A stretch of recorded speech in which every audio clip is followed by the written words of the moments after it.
வேளாண் துறையில் மாநில அரசுகள் வழங்கும் ஊக்கத்தொகை தொடர்பாக மத்திய நிதியமைச்சகம் சார்பில் மாநில அரசுகளுக்கு எழுதிய கடிதம் ஆலோசனையை தவிர அது ஒரு கட்டாய உத்தரவு அல்ல என மத்திய நிதியமைச்சர் நிர்மலா சீதாராமன் தெரிவித்துள்ளார். நெல் சாகுபடிக்கு ஊக்கத்தொகை வழங்க வேண்டாம் என்று தமிழக அரசுக்கு மத்திய அரசு உத்தரவிட்டுள்ளதாக முதலமைச்சர் மு.க.ஸ்டாலின் கூறியுள்ள குற்றச்சாட்டு உண்மைக்கு புறம்பானது என்று மத்திய நிதியமைச்சர் நிர்மலா சீதாராமன் கண்டனம் தெரிவித்துள்ளார். இது தொடர்பாக சமூக வலைதளத்தில் பதிவிட்டுள்ள அவர், அரசியல் உள்நோக்கத்துடன் தமிழக விவசாயிகளை திசை திருப்பும் நோக்கத்தில் திட்டமிட்டு உருவாக்கப்பட்ட ஒரு பொய்யான தகவலை முதலமைச்சர் மு.க.ஸ்டாலின் தெரிவித்திருப்பதாக கூறியுள்ளார்.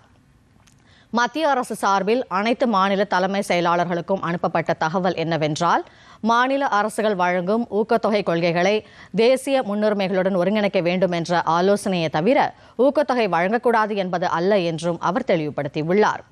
குறைந்தபட்ச ஆதரவு விலைக்கு மேல் ஊக்கத்தொகையோ அல்லது போனஸோ அறிவிப்பது என்பது எப்போதும் மாநில அரசுகளின் தனிப்பட்ட அதிகாரத்திற்கு உட்பட்டது என்றும் அந்த அதிகாரத்தை யாரும் பறிக்கவில்லை என்றும் நிதியமைச்சர் நிர்மலா சீதாராமன் விளக்கம் அளித்துள்ளார்.